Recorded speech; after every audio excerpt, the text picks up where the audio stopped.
शनिवार हा चांगला दिवस आहे. त्यानिमित्ताने आपलं बोरिंगचं काम सुरू करतोय.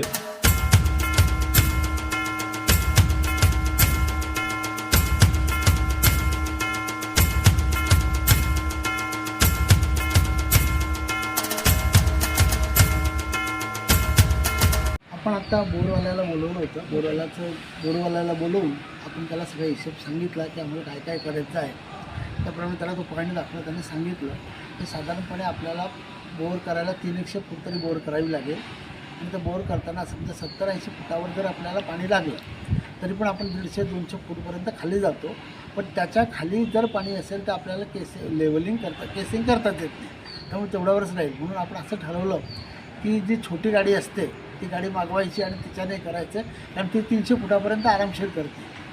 मोठी गाडी मागवायचा विचार होता आमच्या सगळ्यांचा, पण तिला तोडफोड भरपूर करावी लागणार. दोघं भिंती तोडायच्या होत्या, ही आणि ही 10 फूट पूर्ण भिंत तोडायची होती. या दोन्ही भिंती तोडाव्या लागल्या असतात. त्याच्यानंतर त्याचा खर्चही वाढणार होता मोठी गाडी असल्यामुळे. आणि त्याची लेव्हल तो म्हटला की पाणी ते लागेल 300 फुटाच्यावर ती करता येणार नाही, तर मग ती मागवण्यात काही अर्थ नाही. म्हणून आपण ते टाळले आणि छोटी गाडी त्याला सांगितली आहे. आपण शनिवारचा मुहूर्त काढतोय. सकाळी मारुतीचा दिवस आहे. आपण सगळेजण प्रार्थना करूया की आपल्याला चांगलं पाणी लागेल. पाणी आपण पाहिलेलंच आहे तिथे पाणीवाल्याकडनं. पण बघूया आता शनिवारी चांगलं पाणी लागेल बजरंगबलीच्या कृपेने, असं गृहीत धरून आपण कामाला सुरुवात करतो. शनिवार हा चांगला दिवस आहे.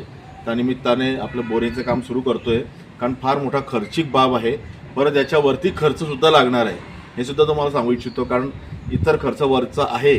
कारण ज्या मनाने आपण पैशाचं ठरवलं त्यामुळे मोजकेच लोक खर्च करतो, बाकी कोणी देत नाही आहे. आणि त्यामुळे खर्च लागणार आहे, ती सुद्धा तयारी सर्वांनी ठेवावी, ही सर्वांना विनंती आहे.